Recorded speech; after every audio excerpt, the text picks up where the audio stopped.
been tough. Yeah. I would say this is not, Do you find that it's responsive. yeah. But we had the story that you yesterday.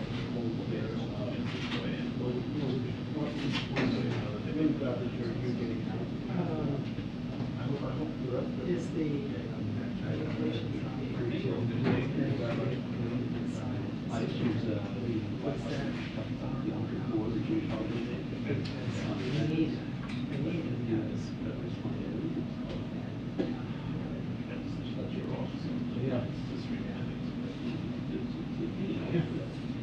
Are you,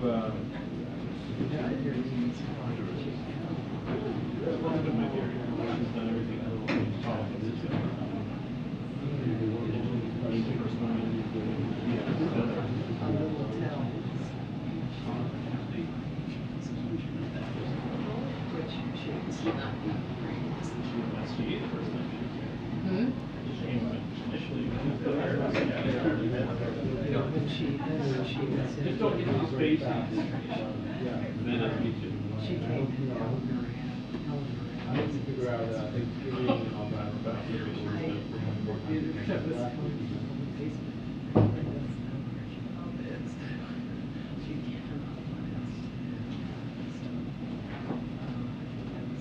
Good, okay. I'm glad you.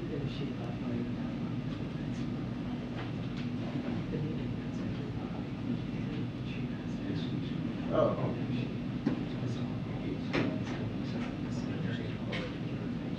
Oh, yeah, of course.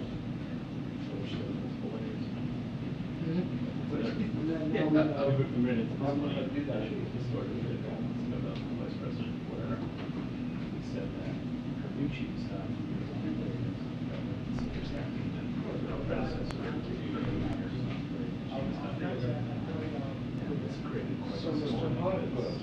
yeah, I see you. Yeah, it was accurate. So you're gonna attend the second particular process. The link that God, senior messages of God. Messages of God. Seniors just in their office talking about and more sleeping. That's not. They did in under pandemic, which was early he had what they call management. So, it's reading. I need some to yell out.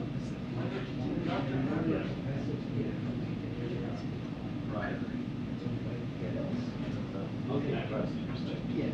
In light of the call of repentance and honoring God, the Jewish holiday when you're that day, but it's the Christ response to trade on Lincoln's holiday. So we had to like clarify.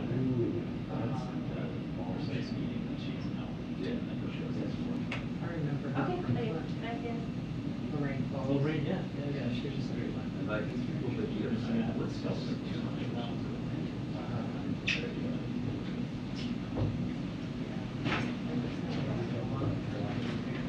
Thank you. I realized you were probably like going up there as I was walking out. But it needs to be some courage. I mean, doing the shop there. Very cool. A lot of it wasn't that box. I consider it. So I started sitting next to you.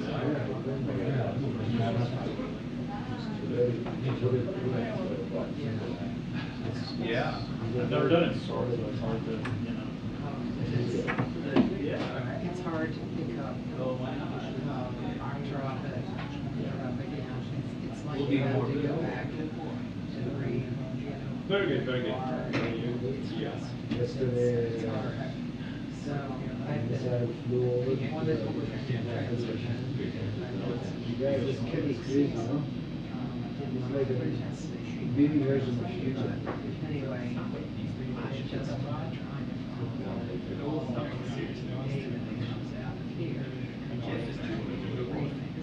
I started doing because of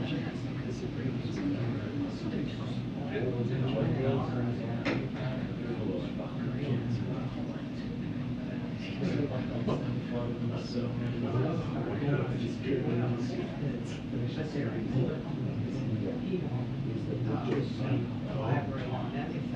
If it was something I don't know if it was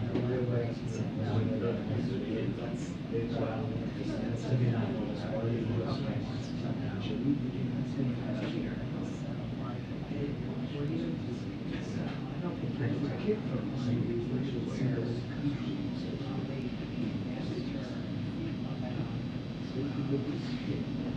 How old is this? 5.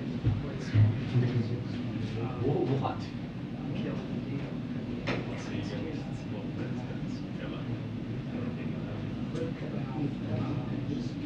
Hey, why can't this go up? Oh, yeah. No one can go. She took that. Sorry, one second. Yeah, you got it. This is not religious issue. So when he's treated like the cooks, he's just like extreme. Yeah. There's such an I don't think I mean, if you call it right, then you call it last year.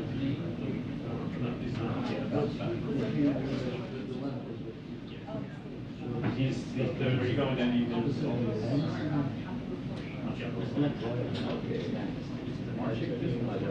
Yes. Yeah, he's Yes. on- Yeah. So there's kind of a, you with this, you know, the Koreans next year. Basically, that's you know, keep it. I had asked him, like,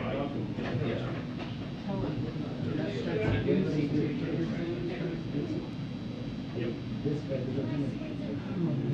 Oh, yeah, what kind of sweet? Probably consistent. Is it like an orange sweet? Yes, that would be Consistent. lovely. Doesn't twist? No, no lemon. You know, twist and shell. I mean, you know, come back. Doesn't really accept it.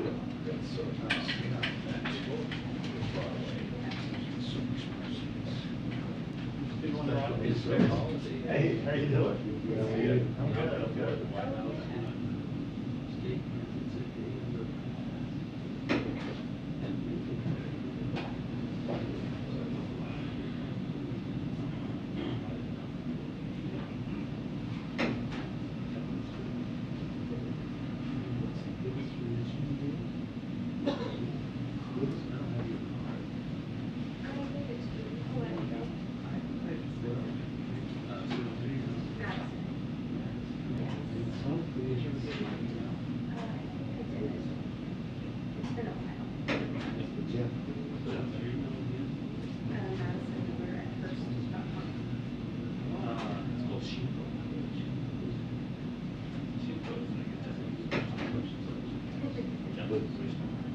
Yeah, very close to it.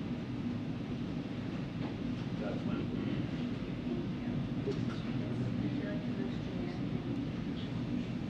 Is it sheep?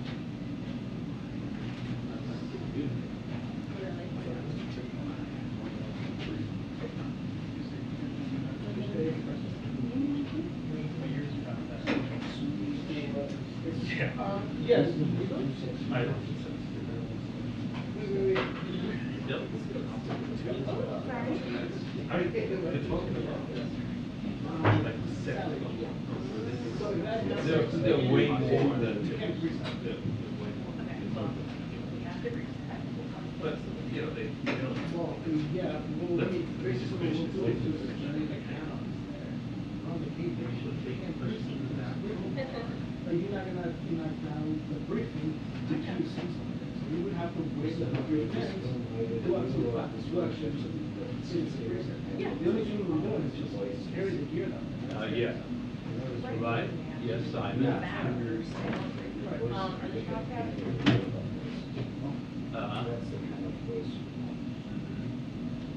Well, I'll use it today. Yeah. Back row, you know, comment on Yom Kippur.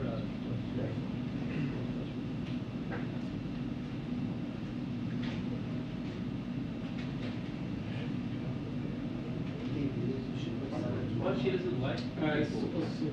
She said she'd only call people in the chairs, right?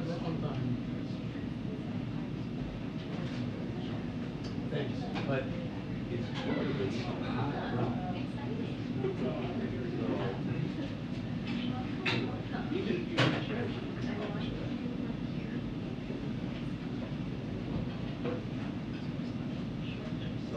I could yell out better there. What? And let's see, maybe that's this chair there. Right. Right. Hey, Melanie. Hello, how are you? I'm Bagel. It's the the White House. Oh, okay. I It's thought you meant outside. Well, it's Yom Kippur. Yeah. Right. So that answers the question about that. Okay. So our questions this morning, I think, encouraging you to repent of the mistakes and becoming like with every day you are, still encouraging you to do. Yeah. And Lincoln, President Lincoln did it. Lincoln had a day of repentance. Okay. Around many national cities. He quoted from the book of Psalms. It says, blessed only are those nations. She highlighted your slide. No president. Right. Sad, I'm not used to her before this, because I travel back and forth, so. I need to get questions, they're all coming for a reason. The questions, other than the questions. This is different. Really stirred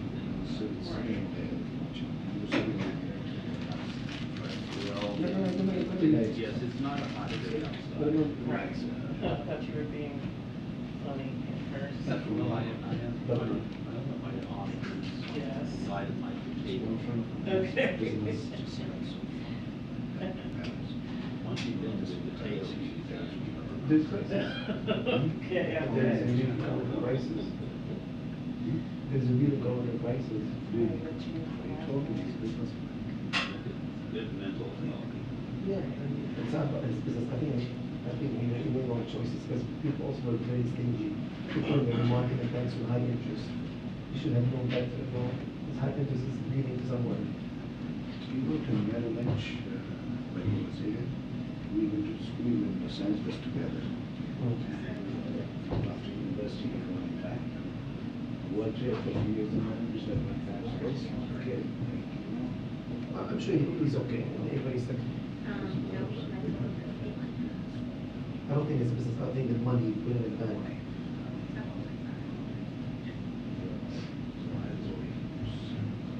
His work was not really bad. She was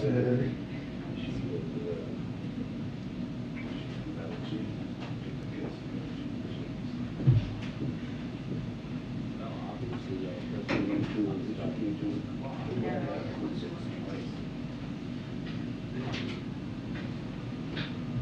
she always did, they don't give a warning, they don't say anything. She doesn't give back, but parole to people like she doesn't know, right? I'm not coming here. This is my first time with her last night.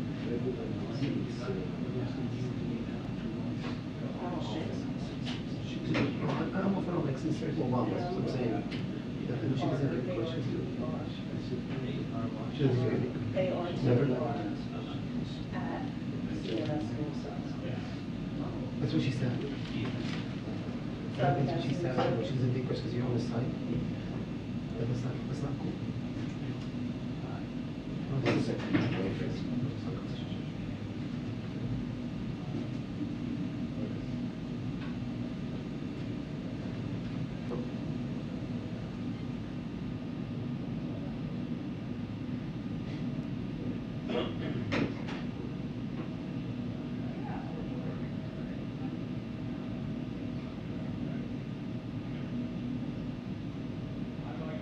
How you doing?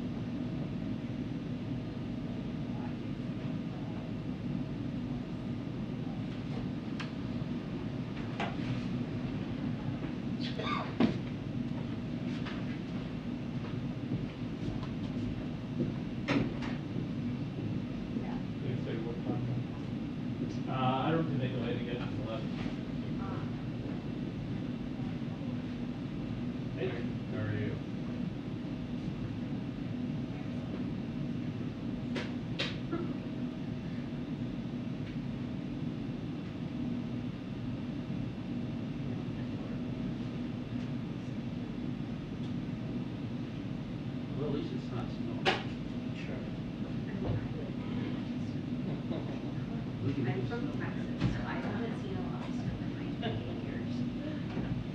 Wow. I know. You can try. I would.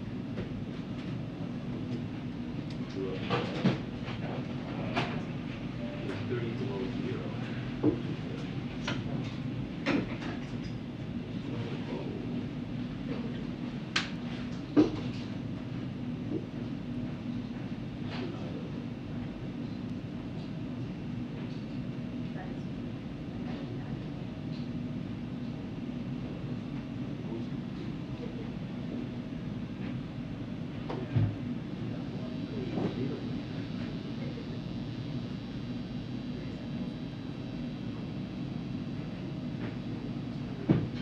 But it really doesn't affect you.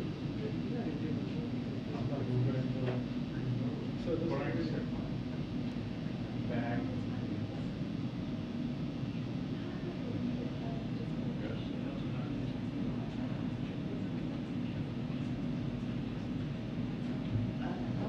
Just took a picture.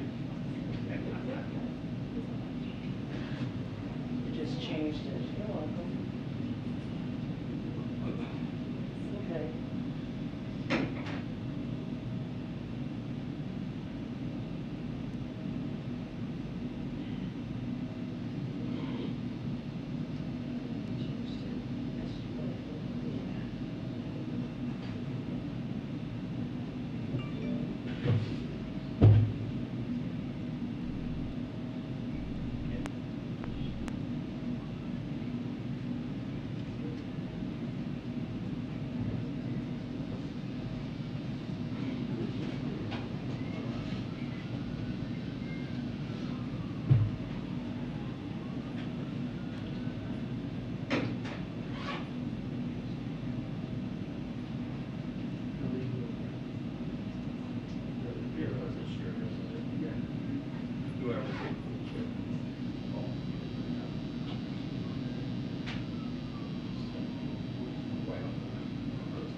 Well, the last I heard, 115. They moved it to 115. But you never know.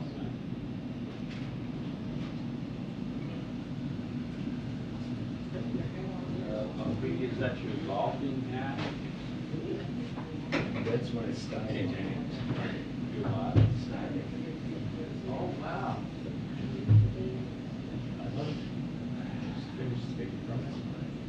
No, not yet.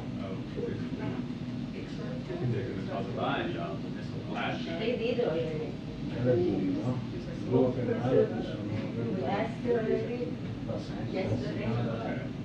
But I like the ones that lit. All, actually, there's. Undersecretary. Espinosa, Secretary, right there, President. And I'm not better for my dad. I'll see you downstairs. I'll talk to you later. I can see, but I don't know what's coming in. I'll tell you.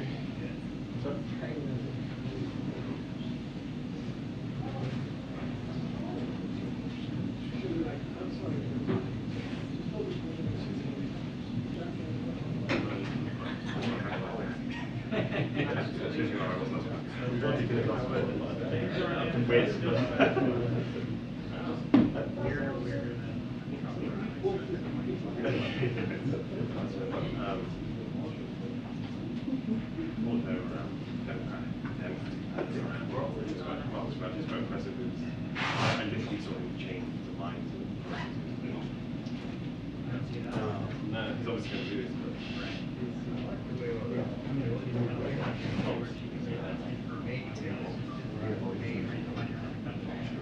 exactly, yeah.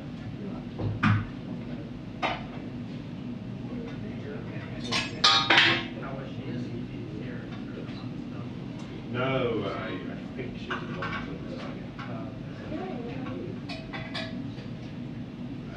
I've seen a street from miles around. Yeah, we're trying to swim like this. Everything expensive.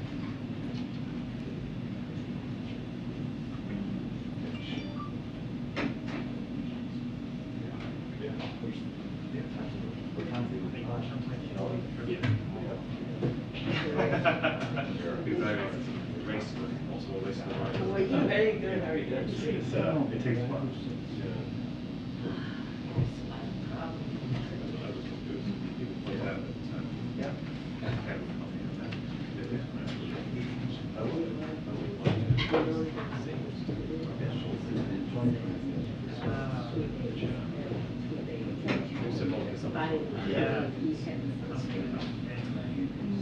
How was your interview? Very good. There's a lot of problem with there's NBC news and they got fake news. Yeah, you know that.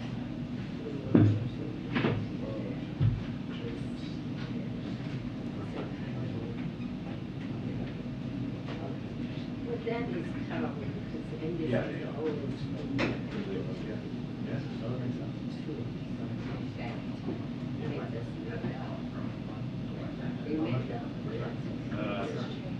Atomic acid. Well, they impeached 40 ministers. Oh my. Terrible, isn't it? And Yoon Sung-yeol president knew. Yeah. That's not supposed to be. Yeah, depends on how you go to jail. You know what they say, Yoon Sung-yeol said, up to 100 is easy. He doesn't say that. Translation? They don't have a translation. They hear there's some kind of, he's, talked himself, like you say. So this is not a problem. Oh, Yeah, you can talk to by yourself. They will say anything. I guess we should take that as your microphone. That's a big, yeah. Say one of us would say that stuff. I know, at some point you max out. The embassy have some record. Max out, You you know, go like, for talk by himself. But that is unclear also. It cannot, sounds like, I heard that record. I never heard that. He never talked about fighting. Interesting. It was Yeah. obviously I don't speak Korean, so I said he doesn't use word for it. But Bloomberg, how Bloomberg reported that, he said he's easier. You know, because Elvis talked to Bloomberg. Yeah. You're not Yeah, gonna it's say, different, okay, isn't it? if Yeah. I say, hey, I talked to somebody, how you gonna get it? How you gonna get it? So, yeah, yeah. Right? We have to find out. But you're right, at some point, something Record, gets you on. record, Could be worse, yes. Sometimes they use, sometimes they. How you can say, how you gonna. It's a tricky issue for Americans. Did you see you got NBC? I don't. Oh, I don't, I Hey. have a bunch at home, but everything's like, I started working from home. Oh, yeah. How are you?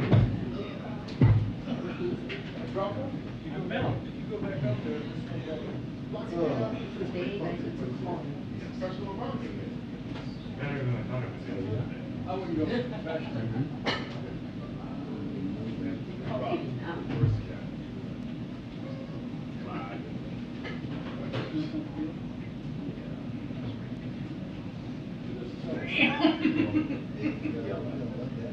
There you go. Have a headache for the rest of your life. Right? Knocked down by Bobby Wagner. Laid out a streaker.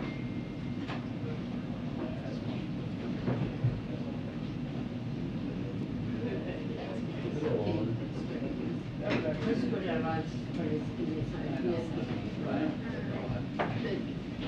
North Korea announced that the missiles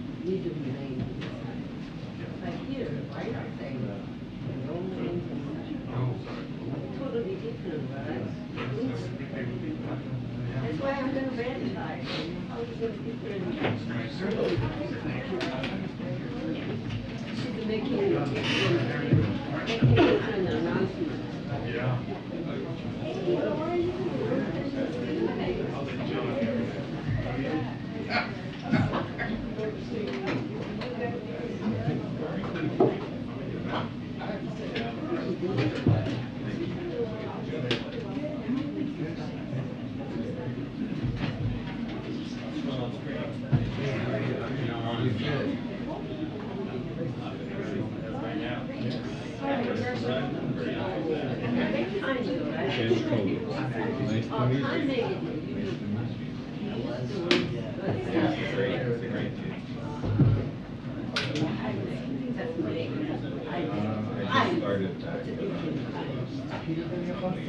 I think we'll be fine. We'll turn it on now. Make sure they're good.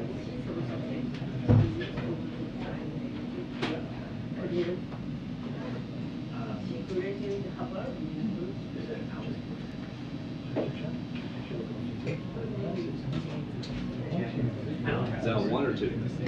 Two. Yeah, channel two. Two, yeah. Detail here. Good one. 1, 2, 3, 4, 5, 6, 7, 8. Second.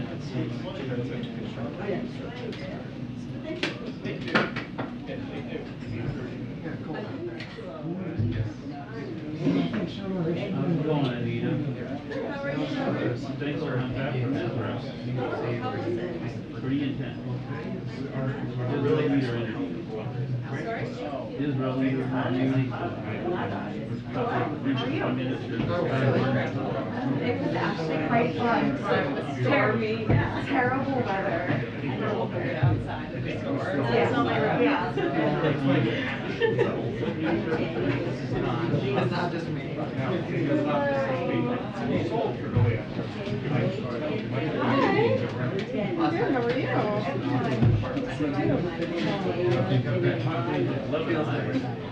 Israel Prime Minister conversations of Lebanon regarding the natural gas field. Natural gas field. Yes. Has it been published? I don't know.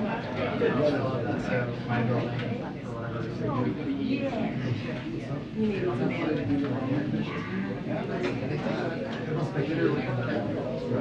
Oh, yeah. Yes, nice to meet you.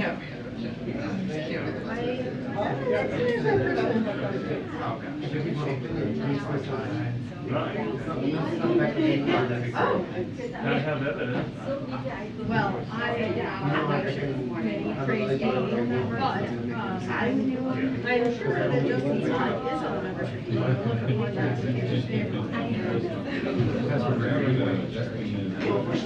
Justin's tough, man.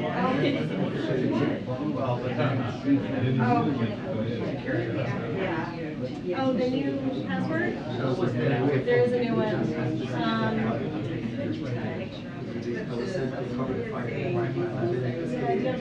Could be a bigger ball in your screen. This row needs the new password.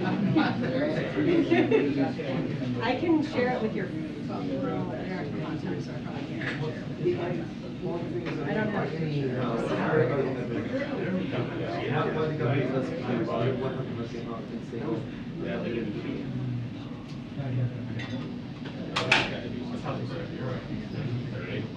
Sorry.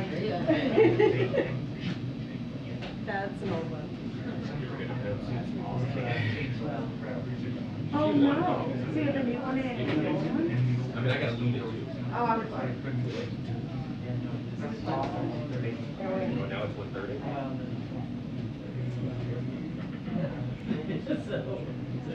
I'm enjoying watching you guys like haggle over who has to sit in the chair. Oh, no, it's his chair. Whether he'd like to. I would like to. It's your desk. Get that cutaway shot so they know I'm Thank you. Password. Password. I got it. Got you. Check.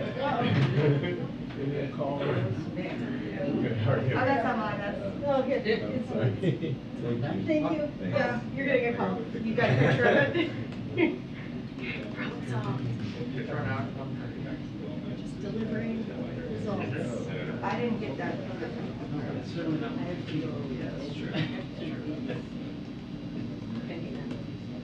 For coolers, yes, it needs to update. But it could also be because my internet. Yeah.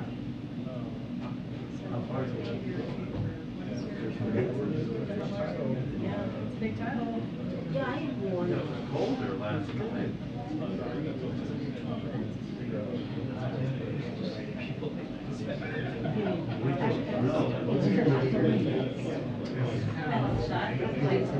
Great call. And then, you know, it's around. You always miss the session.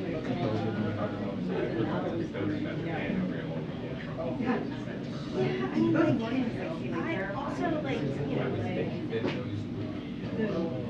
know, like rules of JV. For me, it was like the 20 minutes. But no, I mean, like. And then we do stuff. You have to come here first, but we're trying to do that and, yeah. Oh my God, yeah, so yeah, I think that was like, my house. Yeah. Be too happy about it. Travel far.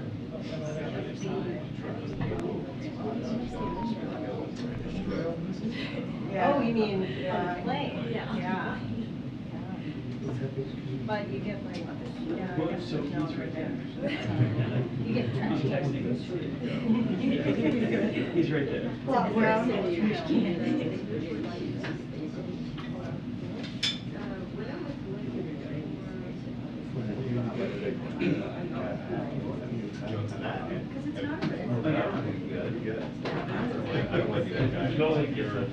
Gets out in the middle. Walking out. Who's that radio guy? Keep walking out. There's a walkout. Hi, this is Colleen. I think so. Yeah. About yesterday's.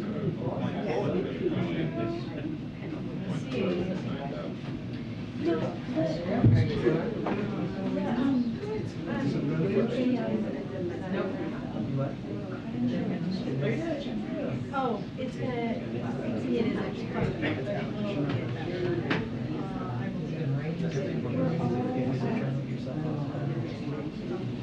Oh, yeah, the last time I was in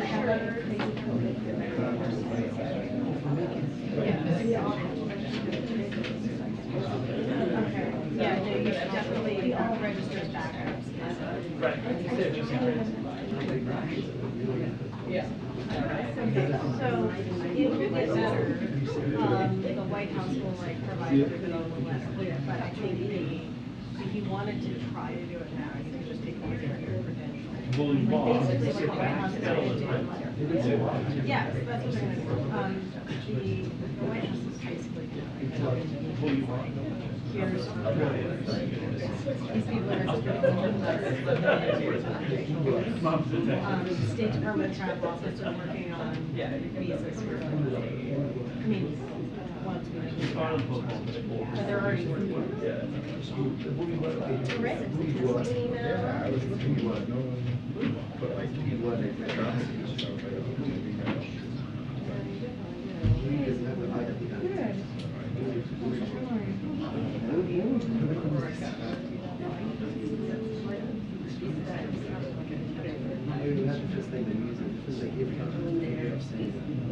You know what? I think that there's a different. Yeah, I think that like the White House gives them this. Yeah. Because the White House like needs.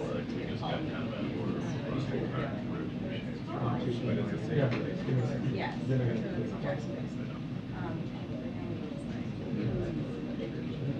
This spreadsheet is.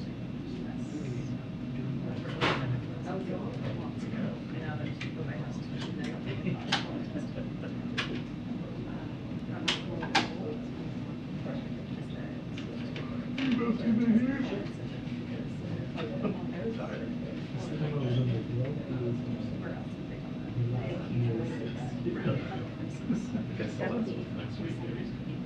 Thursday. The worst is when you have to go ask doctors. Probably the worst when you have to go ask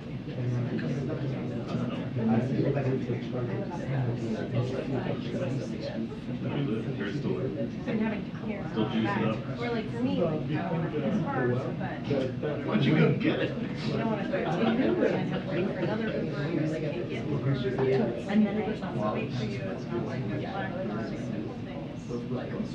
And then I have like anxiety, like general anxiety. What if it's, I'm telling you on the days that I frequent, admittedly, I don't fly very often, but when I do, like, I am so wrapped with anxiety about getting. Parts of the neighborhood, right? Yeah. Like, I have tunnel vision about, like, if news occurs while I'm trying to get there. No, I'm so stressed. You can't, right? no, it's like when I started visiting, it's like you're only got this much. And you know, it's so That's all I can do.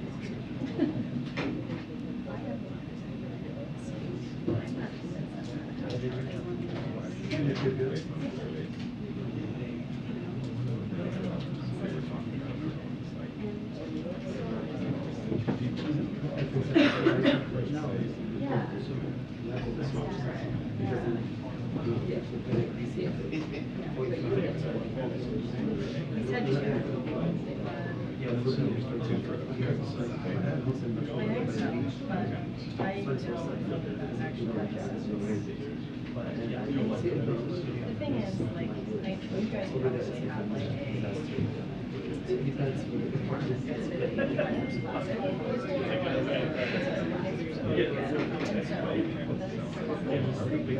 how are you doing? A lot about last year. I mean, you're not paying someone to fly 7 hours. Yeah, no, I've never had.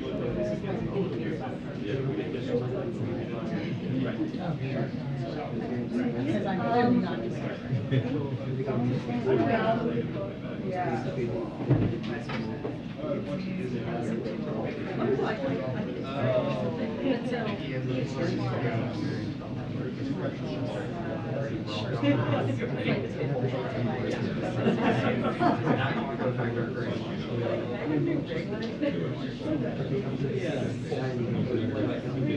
Yeah, and then everyone always talks about it too. Never happened, never happened. Right. It, you know, It was just like something that was.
Delayed again? I just didn't see it. Is this at 1:30 now? And I just didn't see it. I mean, Clearly. it's, I don't know what time it is. I haven't gotten it. It's all right. That's I good. just want to say, you being willing to hang out with little people You know, is, it was a big sacrifice. it's big of you. Yeah. Come back into the We month. all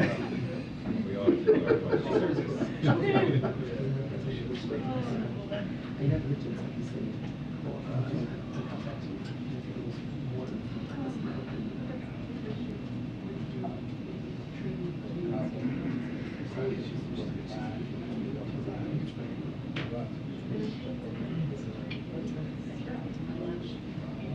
Yeah, man.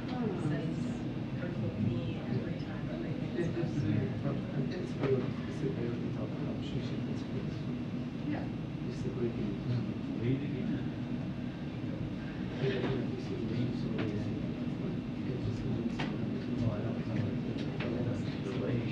Everybody else is taller than me. Maybe I get boosters. I need a booster. I do. It's embarrassing. I have a PhD in the news hour. That makes perfect sense. You feel I feel almost normal. right.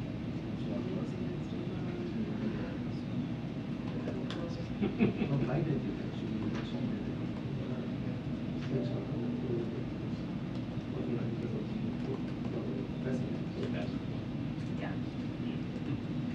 I should go regularly to drinking water. All I've had today is coffee. I need to turn that around quickly. How did this? Tomorrow's gonna pretty fast.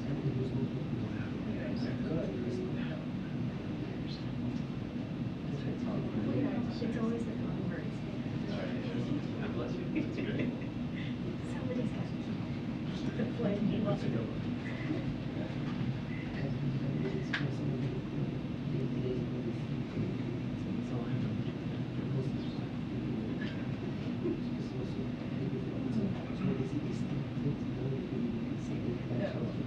The ultimate probably bad decision.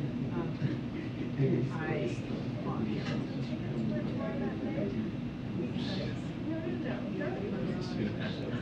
Because, you know, and then I just we'll never get to this. yeah, I've never seen it. I'm even told though that it was like not as good. it's great. I missed Hamilton was ahead of me. Oh, yeah. I was even though I was in charge, I just and it kept being like totally fit respond. I was like,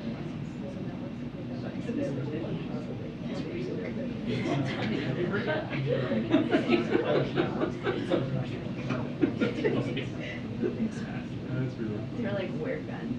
I missed it. I first saw it in 2018 or something, or maybe November of 2017. Way, you know, like. Yeah, then I watched it on that and I was like, okay. No, when I got my tickets, it was still like, you did sign on at 10 a.m. and there's like a special release. But I was like so late to the party. Yeah, everybody was like, They'd already been doing Democratic fundraisers. yeah. My parents had already seen it. Everybody was like, do you know when my mom died? And I was like, no, right? Yeah. That's me, nothing. Cause like Tracy Berger and stuff. How's in your house? Oh my god. Yeah. Really. I've seen it. We've seen it too many times. I'm like almost pleased with my boys because they're like, we're tired of it.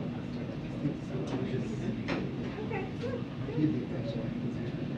Now, one of them's not tired of Paw Patrol. If he can also become tired of Paw Patrol, that would be great. I feel like Paw Patrol is a tyranny.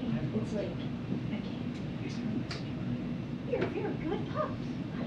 It's sort of like Thomas the Tank Engine, just one that's like relentlessly useful, but you have to like I don't think there is a message. I think it's just like, you're all good. action, you're all good pups. My husband, I don't know why, put the Paw Patrol voice on our ways. That's really tight. Which voice? It's There's a lot of different characters, really Ryder or specific. whatever, like, There's a lot of different tricks. yeah, it's like the kid, and he's like, turn left.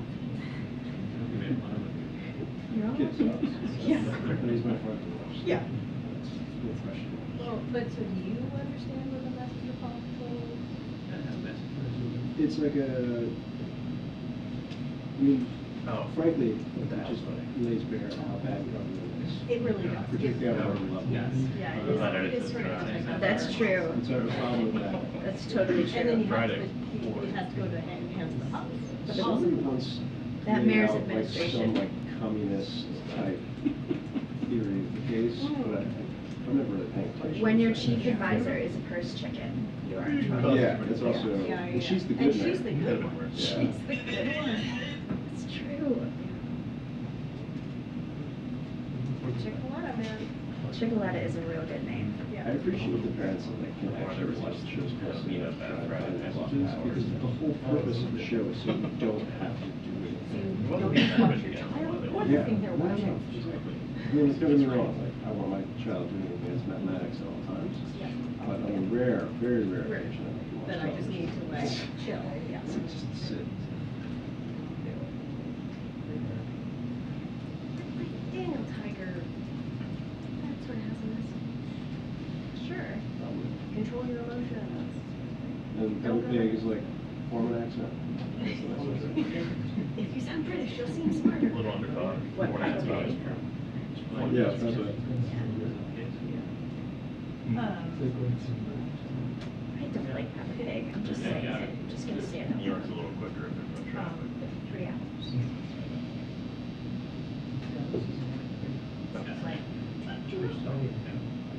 But, okay, back to Hamilton. It'll be, it's good.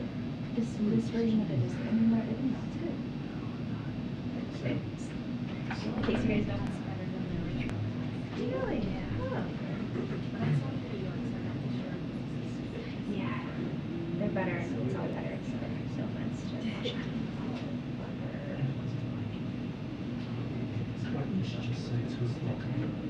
Just like you.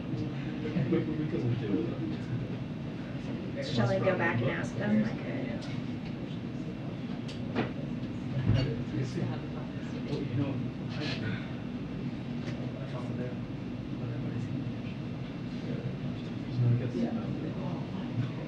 I've never noticed that actually until I'm sitting here with these screens and things. I hope we find it.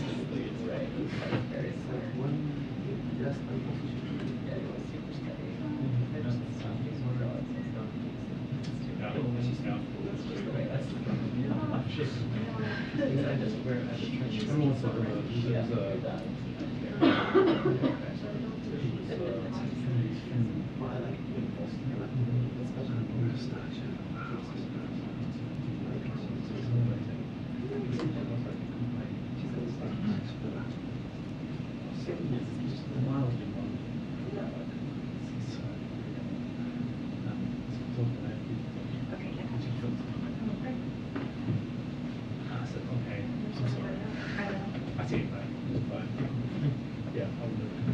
I promise. These look just.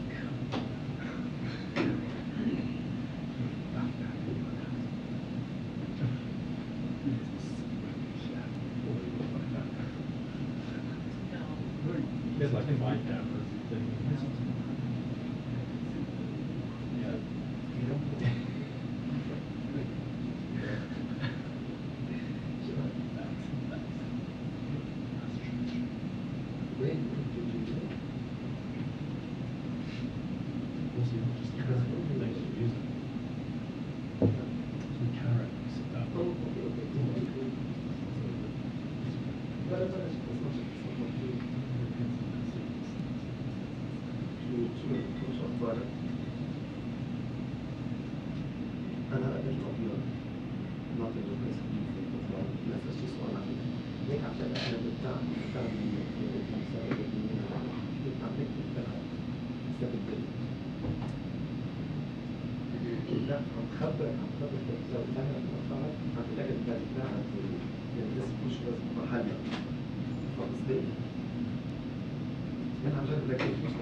No, I sent Tina. It's too soon for the top of friendship. They said they were coming. I sent Tina.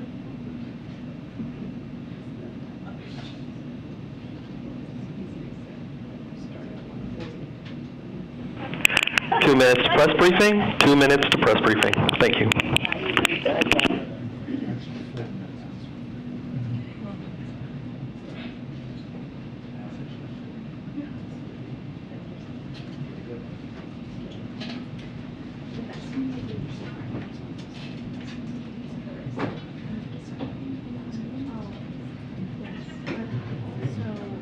Tom Brady and Giselle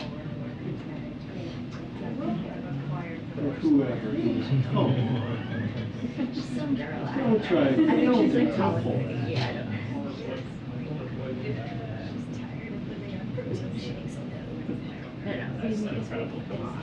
Yes, so funny. They are like shocking. I love that. That's what we're doing. Right, Karen?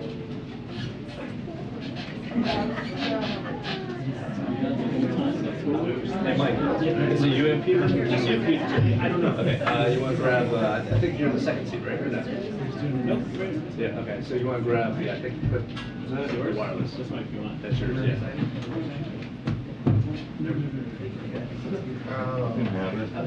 The anchors, if you do a hit on him before two, it's Jones. My father was very happy.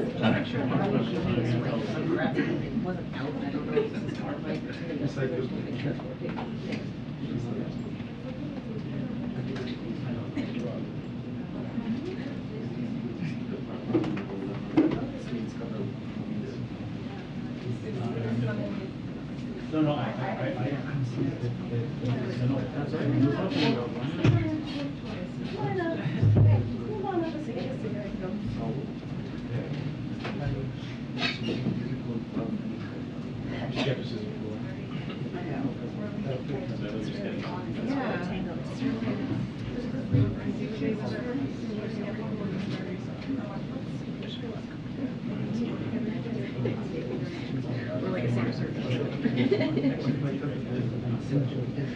Yeah, the kid, tiny, right? She'll probably the kid in the house not because anymore. It's like, yeah, it's like the Gen Z. Is that right? I'm sure it'll be someone Rochester is the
Kirby's sister's quarantined, so.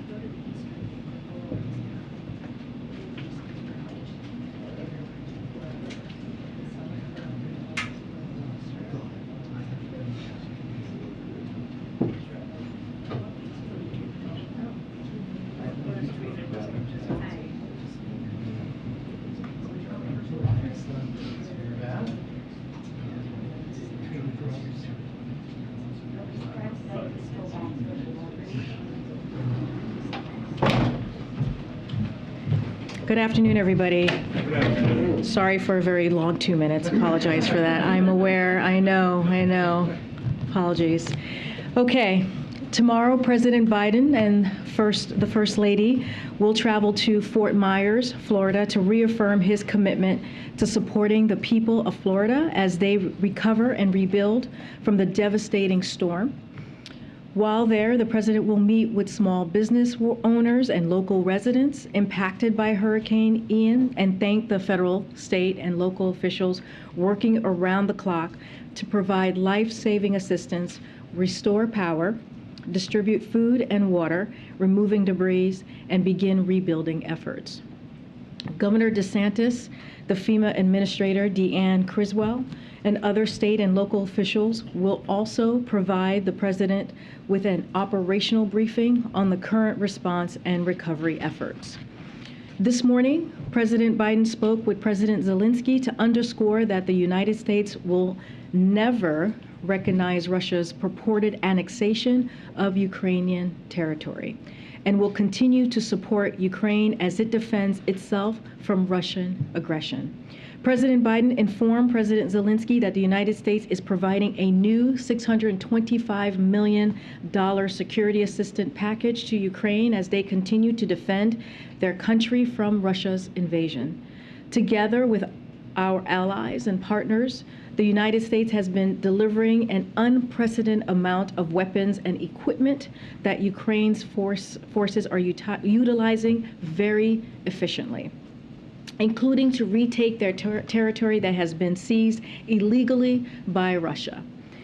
This security assistance package is the 22nd utilization of presidential drawdown authorities for Ukraine by the Biden administration, and we thank Congress for providing the additional authorities in the continuing resolution to make this possible. Today's package includes 4 HIMARS, 32 howitzers, 200 mine-resistant vehicles, and hundreds of thousands of rounds of artillery and mortar ammunition.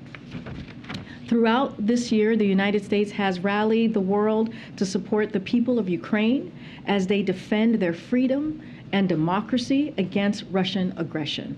As we are demonstrating again today, the United States will continue to provide Ukraine with key capabilities to meet their evolving battlefield requirements.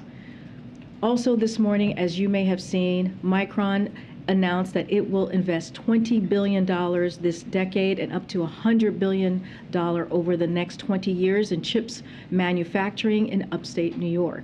This announcement is just the latest historic investment in America, spurred by President Biden's economic plan and his commitment to rebuilding American manufacturing. Micron's multi-billion-dollar investment in American chip making will strengthen our nation's economy and create up to tens of thousands of good paying jobs. In fact, Micron estimates they will pay an average salary of more than $100,000 per year.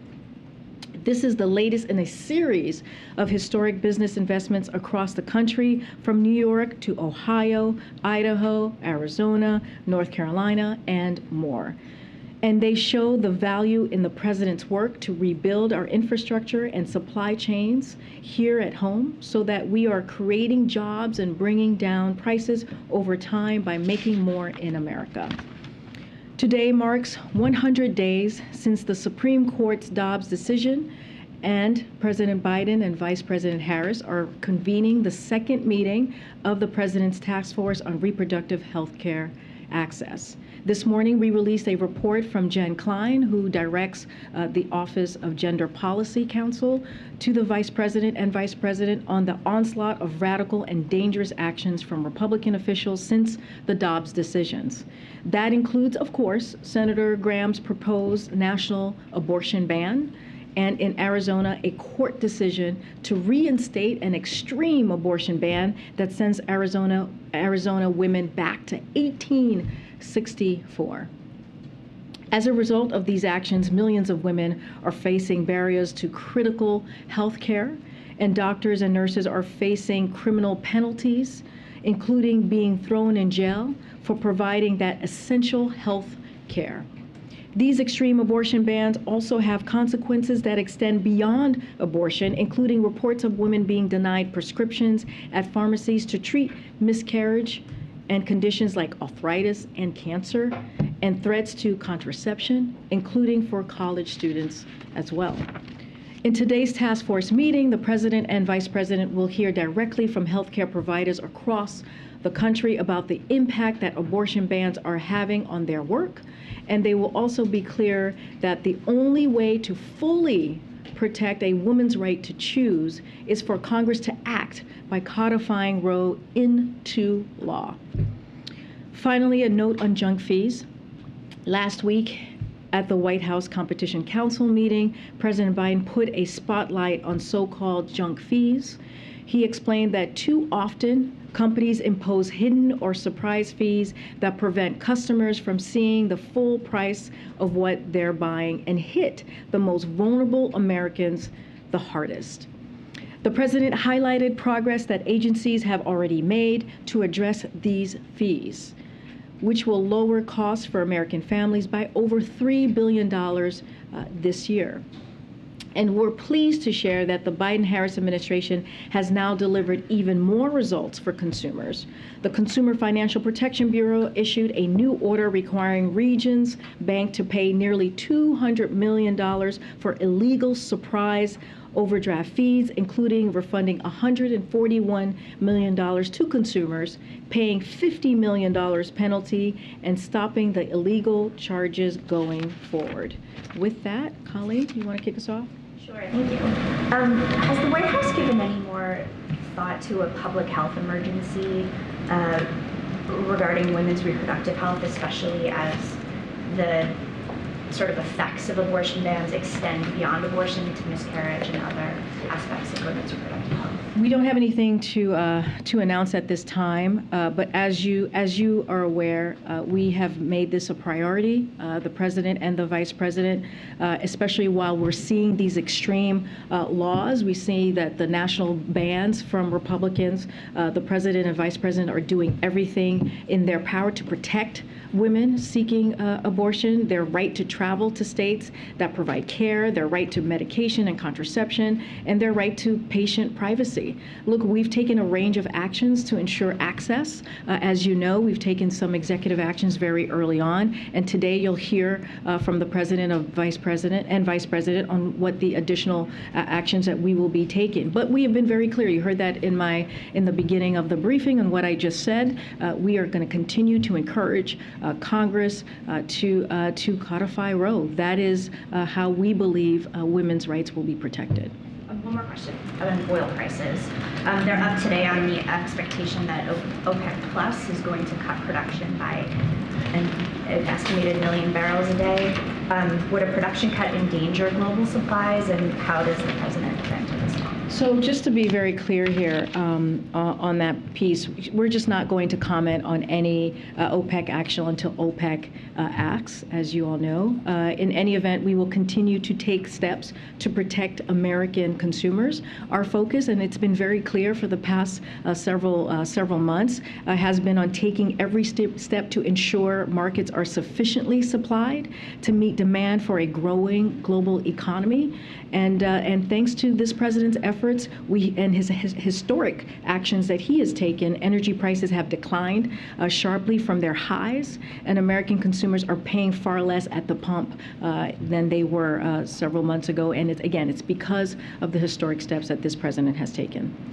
Thanks, Green. Is there, given the 100 days out from the Dobbs ruling, is there a concern in this White House and the administration that this issue is falling in terms of top importance issues that voters are going to be voting on come to the midterms, given that we're now seeing these polls that show that it ranks below the economy, below inflation? So I want to, this calendar moves forward. As you can imagine, I want to be very careful on how I talk about polls and how I talk about.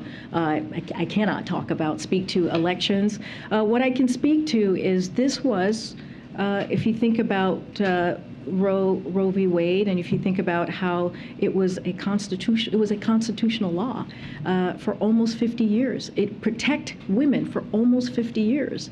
And in June, when the Dobbs decision was made by the Supreme Court, it took away nearly 50 years of protections for women. And we have seen women respond. We have seen Americans respond just across the country on different initiatives, clearly, and they have been made their voices very loud and clear. And so I expect that we continue to see that type of reaction. We will continue to see, not just from women, but from Americans speak up. And what we have encouraged, what the president has continued to encourage, is to make sure that we get Congress to act. The way that we protect women, the way that we protect privacy, the way we protect contraception, the way that we protect health care for women, and for women to make these decisions. These are difficult decisions that women are making, that they should be making for themselves with their health care provider. No one else should be making that decision. No Republican official, no Republican official in their state or nationally.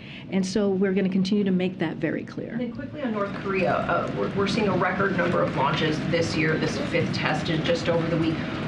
What's the White House assessment on why this seems to be ramping up? And then in terms of a response, when a similar missile strike happened in 2017, you saw then President Trump send these supersonic bombs.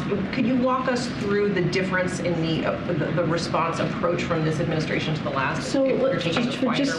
So since this is the first time I'm being asked this question, I want to lay out just a couple of things here. As we noted in our statement last night, we strongly condemn Democratic People's Republic of Korea, DPRK's dangerous and reckless decision to launch a long-range ballistic missile over Japan. The launch was a danger to the Japanese people, destabilizing to the region, and a clear violation of the United Nations Security Council resolutions. The United States will continue its efforts to limit the DPRK's ability to advance its prohibited ballistic missile and weapons of mass destruction programs, including with allies and UN partners. As it relates to our response, last night, National Security Advisor Jake Sullivan and Secretary Blinken spoke with their Japanese and Republic of Korea counterparts. This morning, President Biden spoke with Prime Minister Kishida of Japan, where he reinforced our ironclad commitment to Japan's defense. And following this launch, U.S. Marine Corps fighters joined Japan Air self-defense fighters in a bilateral exercise over the sea of Japan to enhance operational readiness and responses to regional threats while defending our nations and to further strengthen regional peace and stability. Additionally, just to add here, U.S. Indo-Pacific Command and Republic of Korea ROK personnel conducted a bilateral exercise as well over the West Sea to showcase combined deterrent and dynamic strike capabilities while demonstrating our nation's bilateral interoperability. We will continue to coordinate the immediate and longer-term response bilaterally, trilaterally, with the Republic of Korea and with the international community. So we have been talking to our counterparts, taking bilateral, trilateral actions over the last 12, 20 hours or so, and so we'll continue to do that. Thank you, Green. Just a quick follow-up on that. Was there sort of any consensus that was reached on how to grapple with these missile launches, considering we've been seeing them consistently? And we understand that the president had this conversation and Jake had this conversation, but is the sense that the White House is just sort of resigned to continuing to let these launches take place, or, are there specific sort of points of action that you can share? Well, I just laid out points of actions that we have taken, these bilateral actions. So certainly we are taking we're taking this very, very seriously, for sure. And we have commented, as you know, and you've heard us comment on any missiles that have been launched over the last several months. Look, our position, though, on this is diplomacy and dialogue remain the same. That has not changed. And so this action underscores the urgent need for dialogue and diplomacy. We understand that, and that's what we have been calling for. Our goal remains the complete denuclearization of the Korean Peninsula. We remain prepared to engage in serious and sustained diplomacy to make tangible progress towards that end, and we remain prepared to meet with the DPRK without preconditions. You've heard me say this multiple times from this podium over the last several months, and it's unfortunate that the DPRK has not responded to our outreach. But again, we are committed to our allies. I just laid out what we have done in the past several hours to show that commitment, and that's how we're going to continue to move forward. And do you think, this missile launch was sort of a direct response from North Korea to the vice president visiting the DMZ recently? Look, I'm not going to get into the hypotheticals or get into the mind of the North Korea leader. I can just lay out our response to this current, most recent missile launch, and again, our commitment to our partners in the region. Just to follow up, I think on both of those to some degree, understand what the actions that the U.S. and its allies have taken, but do you guys have an assessment? There's a lot of general theories as to why there's been kind of a rapid escalation over the course of the last several months.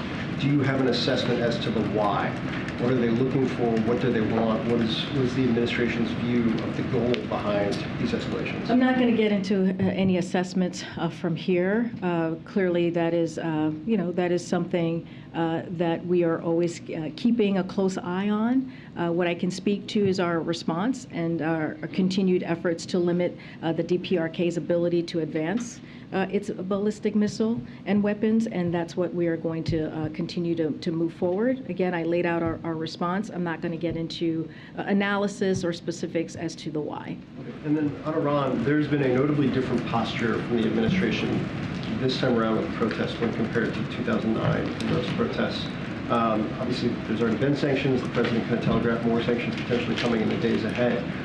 What is the objective here for the United States? Is it to stop the protest crackdowns? Is it to have Iran change the laws that are being protested right now, or is it regime change? What's the kind of goal here? So what our purpose is, and you've heard from the president, you've heard from me, you've heard from the National Security Advisor at this podium and on various networks, is that we stand with all the citizens of Iran who are inspiring the world with their bravery.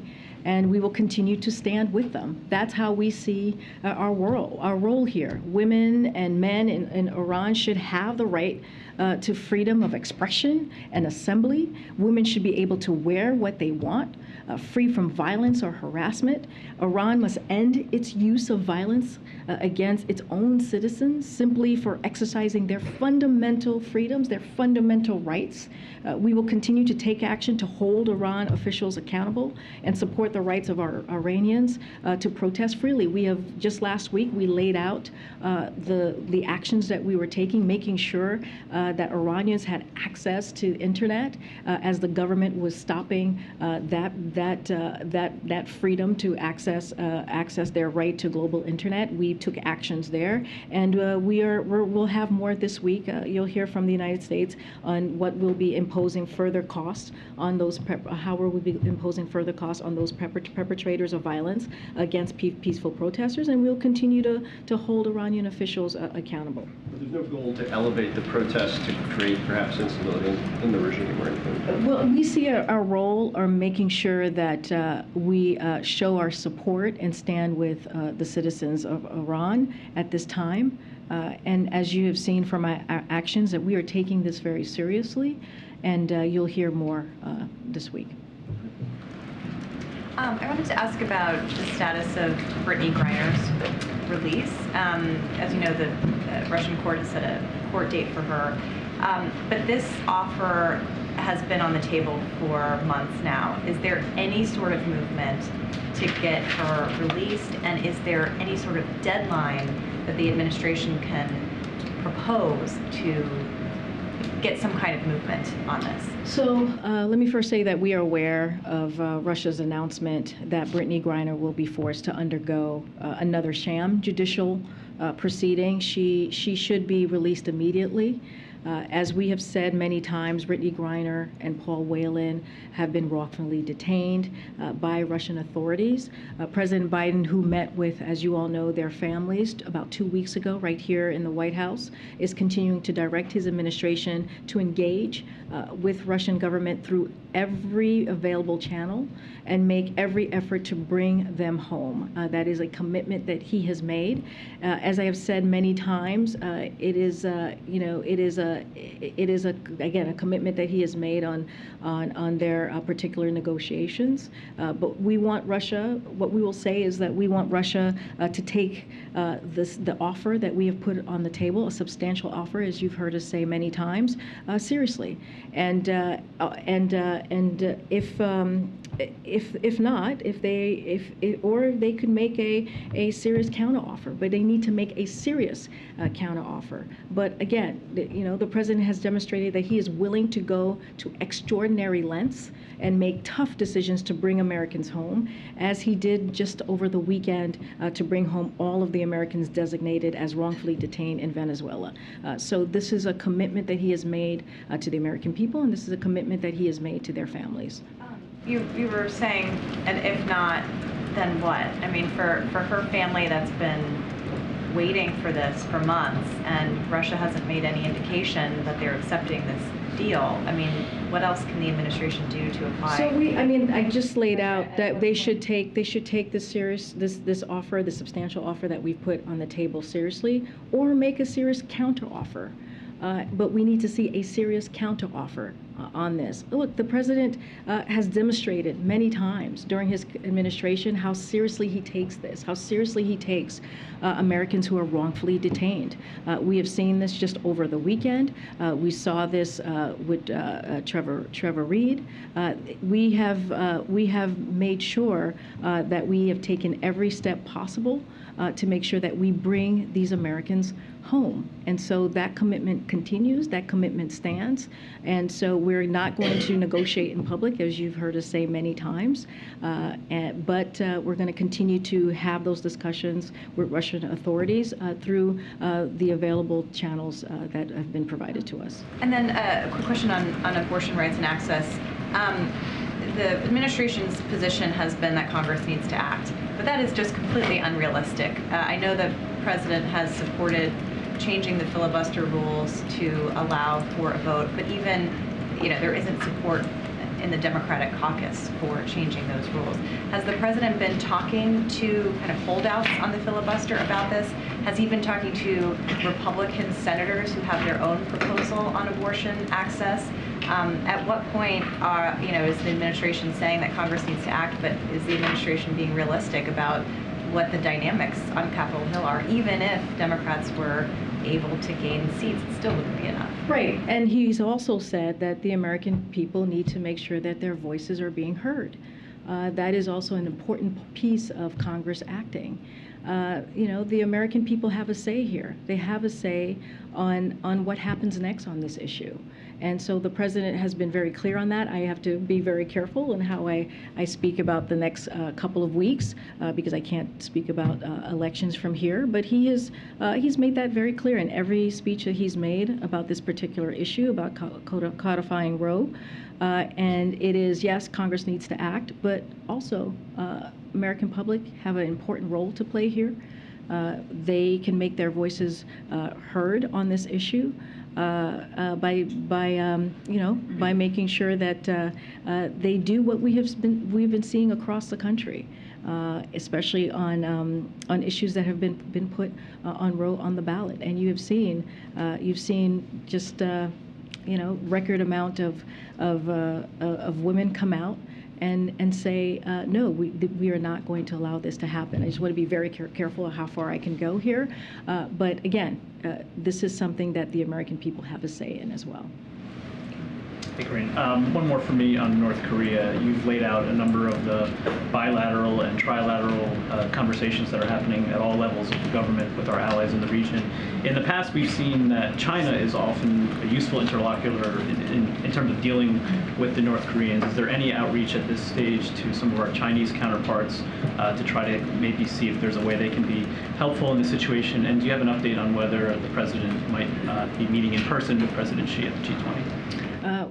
As you know, the president and has had multiple conversations with President Xi, and we've read out all of those phone conversations. We don't have a meeting to lay out or preview for all of you in the next coming weeks or by the end of this year. When we do, we certainly will share that. Don't have any other conversations with the Chinese government to share at this time as well. And then on the president's call with President Zelensky, there was an announcement along with that of additional security assistance to the Ukrainians. I'm wondering how Ukraine's success on the battlefield of late is factoring into decisions within the administration about potentially accelerating this delivery of assistance to try to press the advantage now, and how that's being calibrated with the threats we're hearing from the Russian side about potential nuclear or retaliation in this situation. Is that sort of a push and pull that's factoring into our decision making on this? So, you know, we always say nothing without Ukraine, no action on Ukraine without Ukraine, right? That is something when it comes to any type of diplomacy or conversation that's being had, that certainly they have to be in the room for that piece. And look, when it comes to the potential nuclear threat, we have been very clear about that. We take any nuclear weapons or nuclear saber rattling very seriously here. But I do want to say, that we have not seen any reason to adjust our own strategic nuclear posture, nor do we have indication that Russia is preparing to imminently use nuclear weapons. What you're seeing, the $600 million that we announced today of nuclear assistance, of security assistance, is just a continued commitment that we have showed to Ukraine, because as you all know, they are fighting. The brave people of Ukraine are fighting for their freedom. They're fighting for their sovereignty, and so this is something that we believe, not just the U.S., our allies and partners around the world see this as an important partnership that we have to make sure that Ukraine is able to do that. And so, as we have seen their successes on the battlefield, as we have seen them take back even territory that was supposedly annexed just a couple of days ago, we're seeing them have those gains and taking back their own territory. And so we're going to continue to make sure that we are there for the Ukrainians. That's why you heard we did the readout of the president's call with Zelensky, saying that we are going to continue to be there and be in partnership with them, and also give them a heads up of what we're going to provide, and making sure that they continue those successes on the battlefield. Look, this is important. This is very serious. When you're talking about a country's democracy, when you're talking about a country's freedom, it is important for us to be there and stand with the Ukrainian people, and that's what you're going to continue to see. And one last question for me. You mentioned the president will be meeting with Governor DeSantis tomorrow as part of his trip to Florida. They've met in person in the past when he was visiting Surfside as well. Both of those conversations were above politics, focused on the tragedies at hand. But I'm wondering if the president will look for an opportunity behind the scenes privately tomorrow to speak with Governor DeSantis about some of his concerns about his actions as it relates to flying migrants into other jurisdictions. So, obviously the president laid out his concerns and outrage by the political stunt, and by the fact that people were misled. You've heard me talk about this. You've heard the president talk about this, and how they were misled and flown across the country with all kinds of promises that were not true. There will be plenty of time to discuss differences between the president and the governor, but now is not the time. As you've heard from the president, he has said, when it comes to delivering and making sure that the people of Florida have what they need, especially after Hurricane Ian, we are working as one. And so that is what the president is going to be doing when he's there in Florida. He's going to be listening to the people who live there, who have lost so much.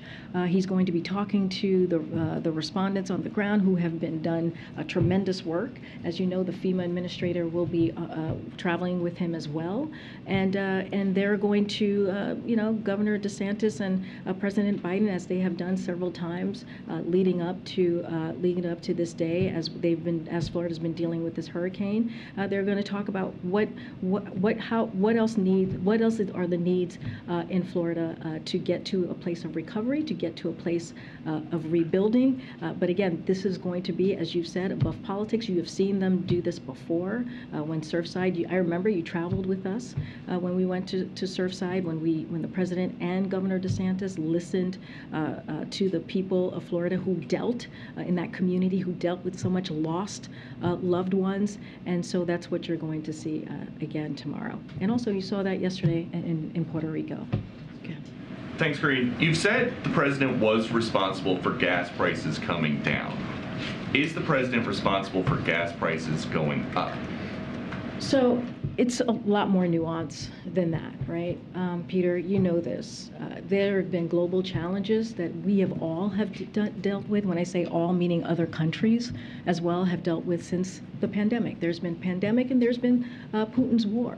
And Putin's war has increase gas prices at the pump. We have seen that over the past several months. And what the president was able to do, he took some historic steps when you think about the Strategic Petroleum Reserve and making sure that we were able to do everything that we can to bring that cost down for American families, give them a little bit more of a breathing room. And we saw that. We saw that every day this summer, saving American families over $1 per gallon. And so that is what the president's going to continue to stay focused on, our American consumers. How do we continue to keep prices down? That's why we did the Inflation Reduction Act. That's why we talk about the CHIPS Act. All of these things are going to help Americans here in this country. And there are consumers now in California paying $6.41 a gallon for gas, Nevada $5.51, Oregon $5.46. Who can afford that? And we understand that. That's why the president worked so hard the past several months to make sure that he did everything we can to bring gas prices down. We have seen fastest. I know you're pulling out a couple of areas across the country, and I get that, and we understand that there's more work to do. We have never said we were done here. We have always been very clear that there is more work to do, but we have seen, the reality is we have seen the fastest decline in gasoline prices in over a decade. That's because of what this president has done. And again, prices going down by more than $1 per gallon. And these are real savings. You're talking about $100 per month in savings for an average family with 2 cars. When the president went to Saudi Arabia, he said, I'm doing all I can to increase the supply for the United States of America, which I expect to happen. What happened? So I want to be very clear, and we have said that, his trip to the Middle East was not about oil. It was about America's position in the Middle East and consultation with 12 leaders from across the region on a range of issues similar to his summits in Asia or the Americas, and later this year with African leaders. The president's trip was crucial. It was critical to U.S. national security, a more peaceful, integrated region, and for global security. And there were plenty of examples that we laid out to all of you as to why this trip was so important. But aside from that, the president took action. As I just mentioned, he took action these past several months, and every day in this summer, you saw prices tick down at the pump. But we didn't just stop there. We saw legislative actions, historic actions that the president took to make sure that we're continuing to create jobs in America. We're continuing to lower prices. So there are multiple actions that this president has taken. Thank you. Can I follow up on Iran? Does the decision by the CIA director, Mr. Bill Burns, to speak out in support of the demonstrators in Iran was coordinated by the White House? Because as you know, Karine, the CIA director do not speak often. So is this a direct message to the Iranian regime that the U.S. will help the demonstrators? And can you say that first part about the CIA? I didn't hear that part. So Bill Burns gave an interview yesterday. Okay. And he talked in support of the Iranian demonstrators. But was this coordinated by the White House? Because for him to speak, that has weight. So is this a direct message? But we have been very clear. The president's voice also has weight, right? The president has spoken about his concerns about the intensity of the violent crackdown on peaceful protesters in Iran, again, who are demanding, as you know, their equal rights and basic human dignity. He spoke out about that during the UN during UNGA assembly that we saw, the General Assembly that we saw just 2 weeks ago. He was very clear. You've heard statements from him. You've heard statements from his national security advisor. You've heard statements from me. So as administration, as a holistically, we've been very, very clear. And the president has taken actions. We're making it easier for Iranians to access the internet, including through facilitating greater access to secure outside platforms and services. And we're holding Iranian officials accountable. And so you've seen us take actions through the U.S. Treasury and do our part in making sure that we are supporting the Iranian people. But my point here that I'm trying to articulate is because he's the head of the CIA. No, I hear your question. But because of that, do you think that the Iranian regime might see that as an interference by the American intelligence, which is often they said this accusation against the administration? Look, I hear your question, but what I'm saying is we as an administration, the president directly, is speaking out on what we are seeing on the ground. We have concerns. We believe that the Iranian people, women in particular, have the right to their freedoms, and we're going to speak out about that. And I think that's important. You all are reporting this. You all are seeing yourselves what is happening on the ground. And so we're going to continue. We're going to continue to impose further costs on the perpetrators of these violence. And so we're going to continue to speak out. And I think that's the right thing to do. We think that's the right thing to do. I have two health-related questions. First, on the abortion issue and the Title IX guidance that the Education Department released today. Are there current examples of the types of violations that this guidance is trying to stop? I don't have any particular examples for you at this time. I would refer you to the agency to ask for specific examples that they can share with you. Okay. And then last week, the Kaiser Family Foundation released a poll showing that nearly half of adults had heard little to nothing about the COVID booster, despite the efforts by the administration and others to launch for this education campaign this fall to get people to get boosters. Do you have a reaction to this? Are you concerned about it? Are you going to be doing anything else in light of this to try to step up those education and outreach efforts? So, no, it's an important question to ask. I know Dr. Jha actually spoke to this yesterday and want to give a little bit of context. I know people have had questions on the data specifically on how many people are actually getting this new vaccine. So just to give you a little bit about what we have, we estimated about 10 million Americans got their updated COVID-19 vaccines in the month of September. As Dr. Jha said yesterday, we are off to a strong start with about 10 million Americans with their updated vaccine. It means that in the first 3 weeks of our fall vaccination program, hundreds of thousands of Americans got their updated COVID-19 vaccine each day. And so even with the limited funding, as we have spoken to many times, we're absolutely doing more to make sure we're redoubling our efforts on protecting those at high risk, especially elderly Americans, including through a new paid media campaign and targeted engagement efforts. And within the group, there's been good progress. Almost half of updated mandated vaccines administered so far have gone to those age 65 and older.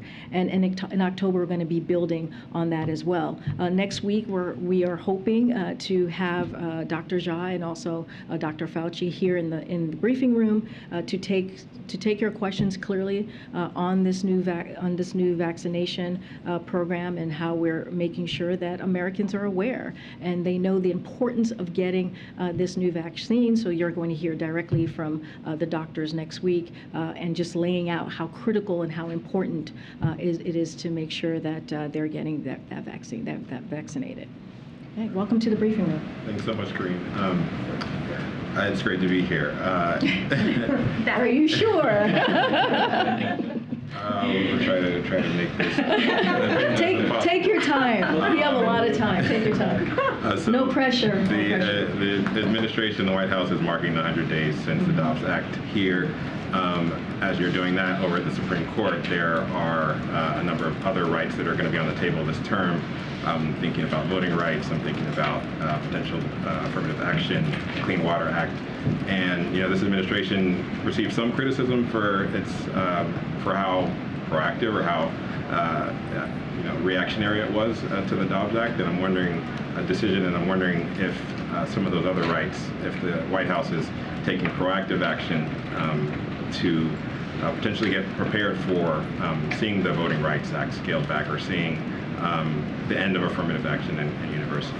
So I just want to get back to what you were saying about alluding to on abortion and the criticism that we've received there on the Dobbs decision. I want to be very clear because I think it's important to note, and I've noted it a couple of times, is when the leak of the document happened, we did take action. We did take action in those weeks leading up to the actual decision, and that it was meeting with groups, that was meeting internally, trying to figure out the best way that we were going to take, that we were going to respond if indeed the leaked document at the time during that moment was true. And so I want to be very clear and continue to correct that record here is that the president has always taken this very seriously when it comes to Roe. He's always taken women's rights and women's ability to make a decision on their own health care.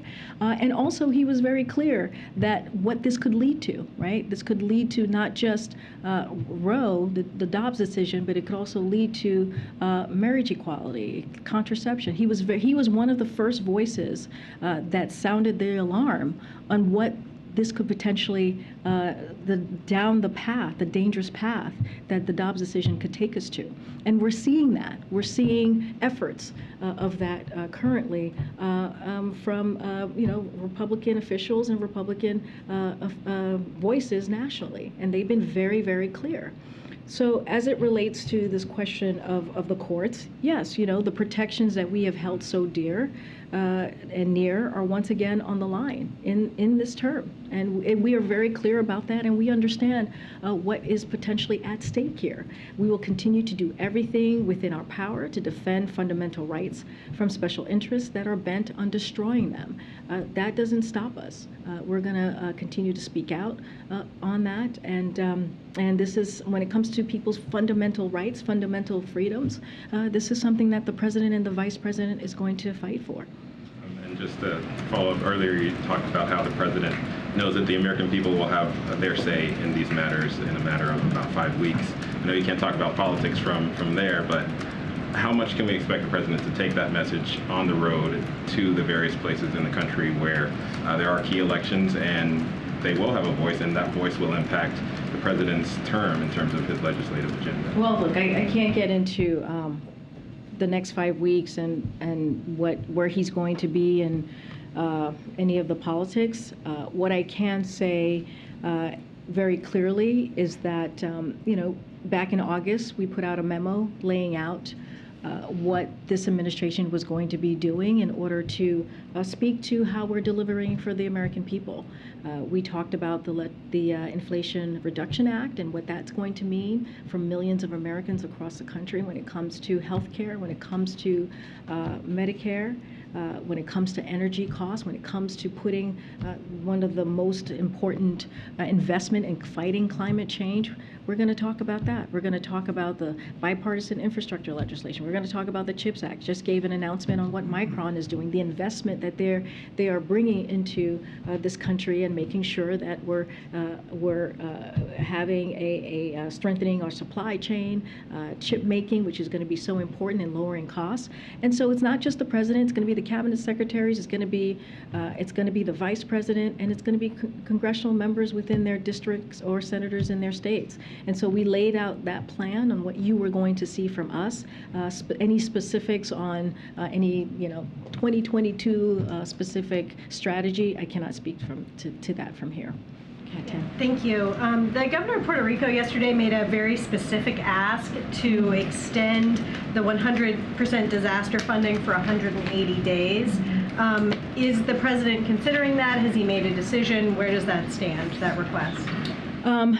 So that request, I would have to check with the team. Don't have anything specifically on the request that the governor made. I remember hearing that. But one of the things that we want to make sure that came out, and what you all saw from the president and the first lady's visit, is that you saw a president that was committed to making sure that the people in Puerto Rico are not forgotten, that our brothers and sisters in Puerto Rico got the need and the help that they needed to rebuild and to make sure that they were not forgotten. And so that's the takeaway that I would provide to you. The president made a commitment. He made a promise that we will get them back on their feet, and we will be there for the long term.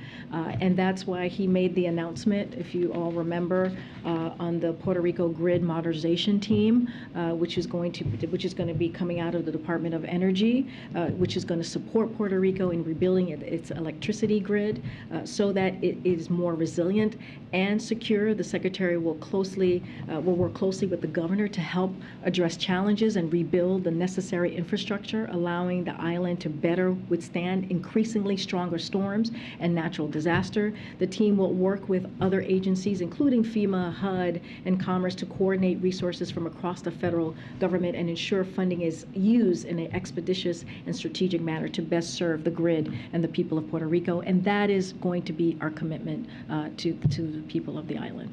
Just one quick thing. The president yesterday in Puerto Rico, in addition to getting the briefing, did give public remarks with the governor and others near him. Is he going to be giving like a public speech in Florida as well? And will Governor DeSantis be with him for that, or just for the briefing? So we know that the governor has a busy schedule as he is dealing with the aftermath of a catastrophic storm, as we also saw for ourselves, and many of you have been reporting on it. So I can't speak specifically to where he's going to be at every step of the day.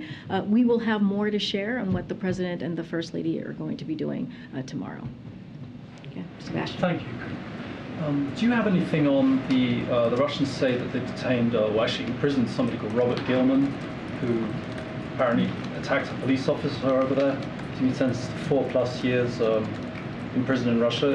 Is this on your radar? Is it seen as another problematic case, or just a regular? We'd have to check with the team. Don't have anything at this time to share on that particular individual. Okay. And a very quick one. Did the president tell Al Sharpton he's running? That clearly? You love asking me, Sebastian. You love asking me about 2024. Well, did he tell? Did he say? Look, hey, Al, I'm running. Here's what I will say. You just want a clear answer. Everyone's. I know you want a clear answer. I know, but he's. If Al Sharpton says it, it's look, it's so funny. You always ask me about 2024. So here's what I can say, and the president has said this himself. He intends to run in 2024. As you know, I cannot weigh in on elections. I cannot speak to elections from here. We do truly follow and try to follow the Hatch Act here. But I will just reiterate what the president has said many times. What I have said many times is that the president intends to run. Karine, thank you. The Strategic Petroleum Reserve, the runoff or release of 1 million barrels a day ends at the end of this month. Is there any conversations about releasing more oil from the Strategic Petroleum Reserve? How's the president going to keep the supply up? So we're not considering new releases from the Strategic Petroleum Reserve beyond the 180 million, which is what you're speaking about the 1 million that the president announced months ago. We don't have anything more to share, or we're not going to be considering new releases. Does the president expect gas prices to rise then?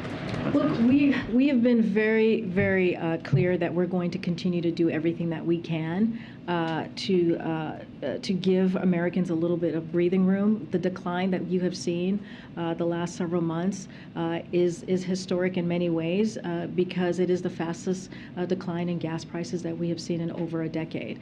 The president's going to continue to do that work, but it's not just gas prices. We've talked about the Inflation Reduction Act and how he's working to make sure we lower cost for Americans, whether healthcare or energy. I just laid out the CHIPS Act and how important that's going to be in lowering costs and also creating jobs right here in America. And so we're going to continue to do that work, but right now we're not considering to be doing anything more with the Strategic Petroleum Reserve. Thank you, Corinne. Is the administration worried that Elon Musk is spreading Russian propaganda?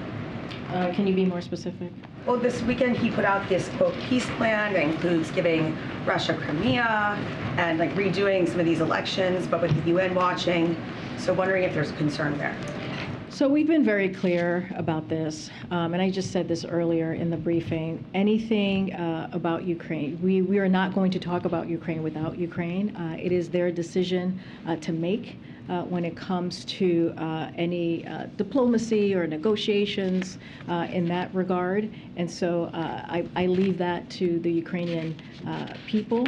But look, we're going to make sure that we're going to be there for the Ukrainians as they fight for their own, for their sovereignty, and that decision about their sovereignty, about their freedom, about their democracy will be made with them. Sort of slightly different question, but are there concerns about Elon Musk acquiring Twitter? Any concerns about Elon Musk acquiring Twitter? I have not. Have there been something new on that? Yeah, it's just today.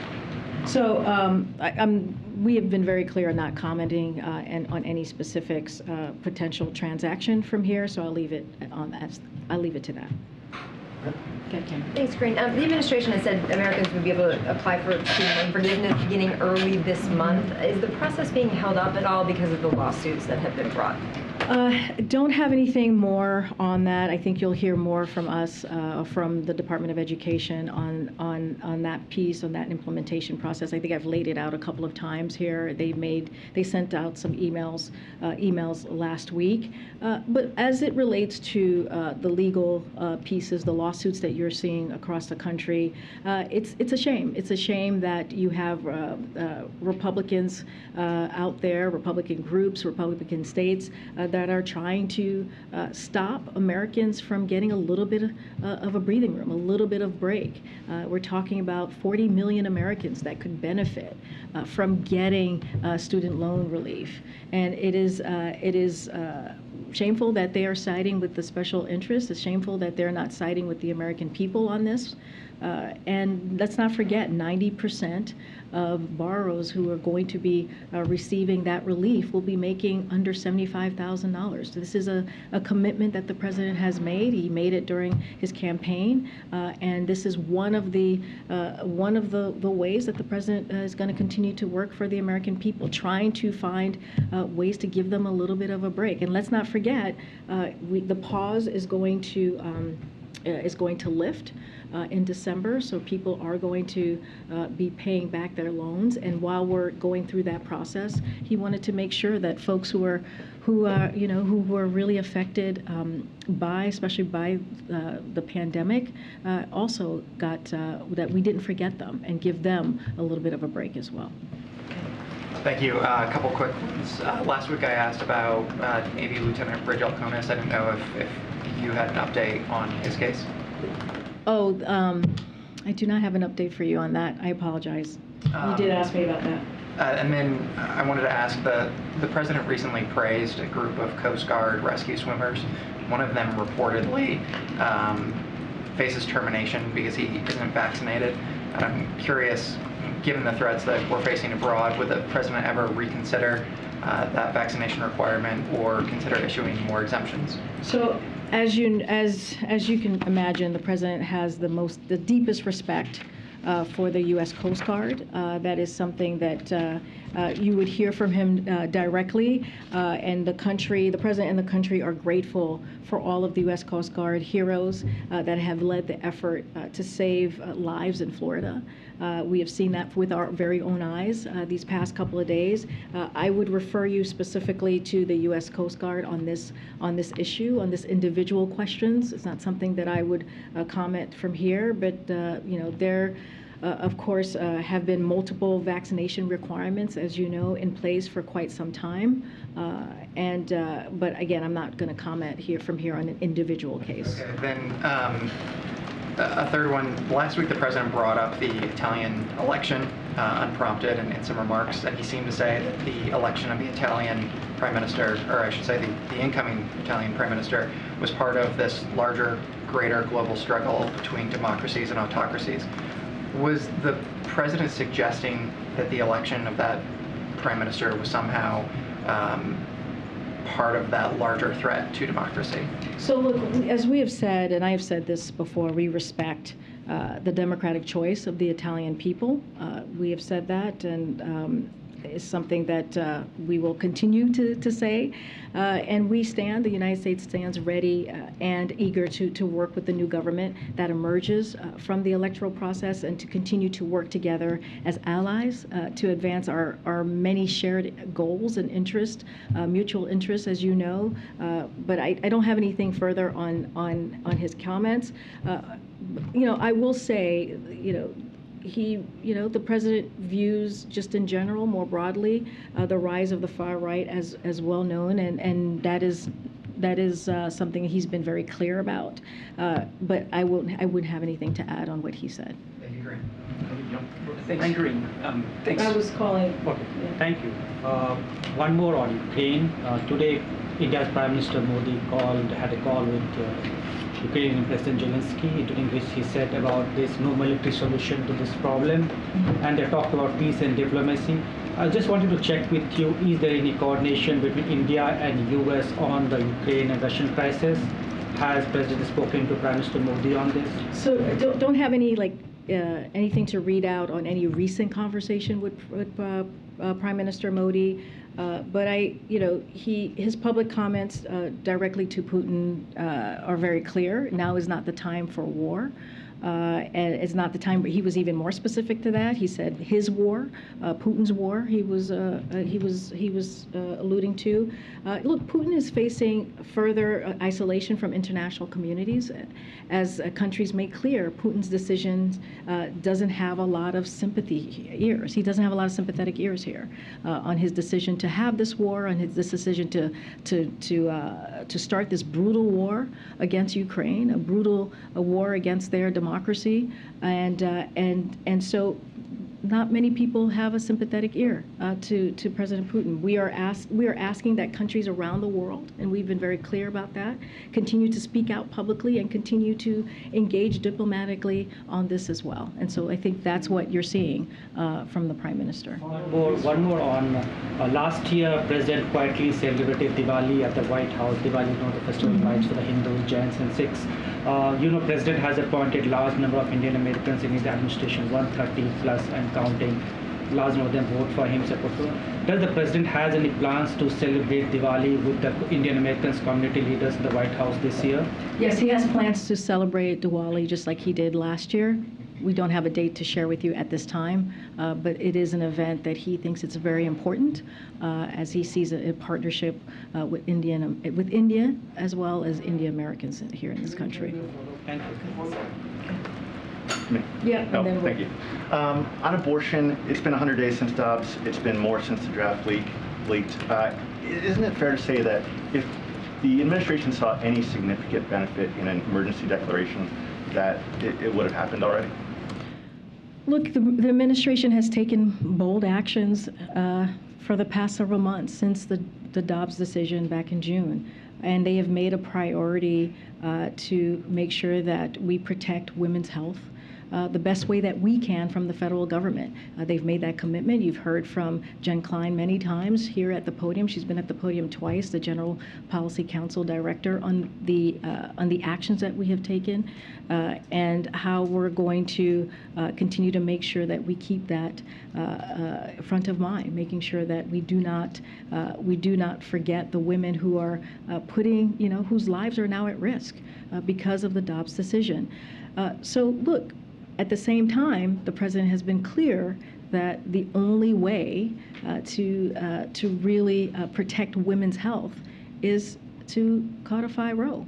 And so that is something that you're going to hear from this president today. You're going to hear from the vice president as well. And the vice president has led on this effort.